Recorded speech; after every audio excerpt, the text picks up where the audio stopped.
Hello বন্ধুরা, তোমরা কেমন আছো? আশা করি তোমরা অনেক ভালো আছো। আরেকটি নতুন মিনি ব্লগে তোমাদেরকে অনেক অনেক স্বাগত। তো দেখো, ফাইনালি আমরা পৌঁছে গেছি মার্বেল লেকের কাছে। তো এখানে এসে একটু ছবি টবি তুলে নিলাম। পুরো চারপাশে দেখো কত সুন্দর লাগছে। তো তারপরে এগুলো দেখার পর আমরা কিন্তু গাড়িতে উঠে গেছি। আর মাকে দেখো ঘুমিয়ে পড়ে গেছে, জানো। তারপর চলে এসেছি ঝর্ণাতে। ঝর্ণাতে এখানে বললো 750 প্রায় সিঁড়ি আছে। তো আমরা 750 সিঁড়ি পর্যন্ত নামতে পারিনি, কারণ দিদা আবার আছে মাসি, এরা নামতে পারেনি। অর্ধেকটা নেমে আবার উঠে চলে এসেছি।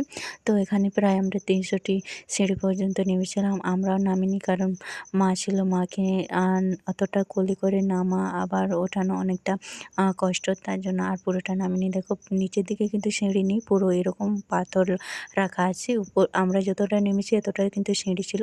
আর এখানে দেখো মা আর বোনকে, তো ওরা কিন্তু ওদের উঠতে মানে ছুটে ছুটে উঠতে চলে এসেছে। তো চলো আজকের পর্যন্ত এটা টাটা।